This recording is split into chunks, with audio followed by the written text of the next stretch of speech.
రియా గోడలోంచి బతికి బయటపడింది. ఆమె అనుకుంది ఇంతకీ శాపం ముగిసిపోయిందని.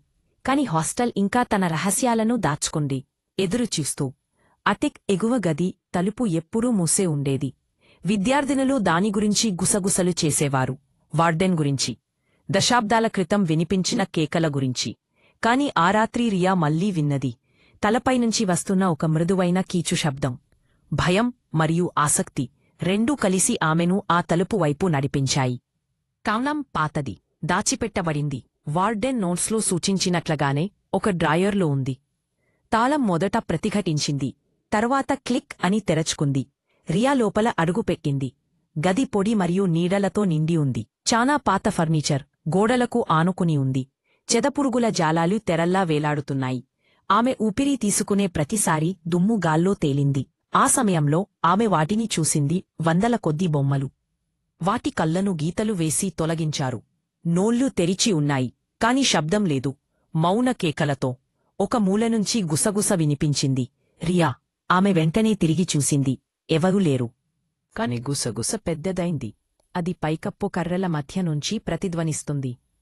బొమ్మలు కదులుతున్నట్లు అనిపించాయి, నిజంగా కాదు.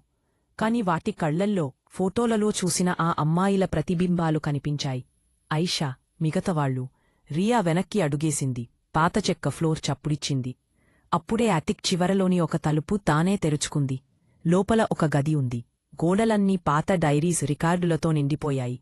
అందులో కనబడిన పేర్లు, తప్పిపోయిన అమ్మాయిల పేర్లు, ఎర్రమిషితో గీసిన అక్షరాలు. ప్రతి పేజీ స్వల్పంగా కదులుతుంది, ఎవరో లోపల ఊపిరి తీసుకుంటున్నట్టుగా. ఒక చల్లని గాలి గది అంతా వీచింది. నీడలు పొడవై రియాను చుట్టుముట్టాయి. ఆమె పరుగెత్తాలని అనుకుంది, కాని తలుపు బిగుసుకుని మూసుకుంది. గుసగుసలు కేకలుగా మారాయి. వాటి ప్రతిధ్వని గదంతా మారుమ్రోగింది. గోడల్నుండి, నేలనుండి చేతులు బయటకు వచ్చాయి.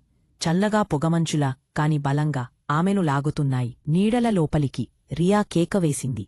అప్పుడు ఆమె చూసింది ఒక పాత డైరీ ఒక పీటపై తెరిచి ఉంది. Warden diary. అందులో ఒక రహస్యముంది.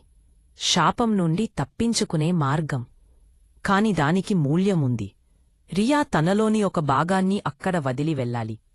ఆమె వణుకుతున్న హాతులతో పేజీలు తిప్పింది. డైరీలో ఉన్న ఆ మంత్రాన్ని చదివింది. ఆ మాటలు నెమ్మదిగా వినిపించాయి. అటిక్ గోడలు కంపించాయి. గుసగుసలు భయంకరమైన గోలగా మారాయి. గాలి చీలిపోయినట్లుగా శబ్దం వచ్చింది. తరువాత నిశ్శబ్దం. తలుపు తానే తెరుచుకుంది. నీడలు వెనక్కి కరిగిపోయాయి. రియా మెటలపైకి పరుగెత్తింది. అటిక్ స్థిరంగా ఉంది. హాస్టల్ మౌనంగా ఉంది. కాని ఆమెకు అనిపించింది, ఎవరో ఇంకా ఆమెను చూస్తున్నారు. ఎదురు చూస్తున్నారు. ఆమె మనసులో లోతుగా ఒక స్వరం వినిపించింది. నువ్వు వెళ్ళవచ్చు.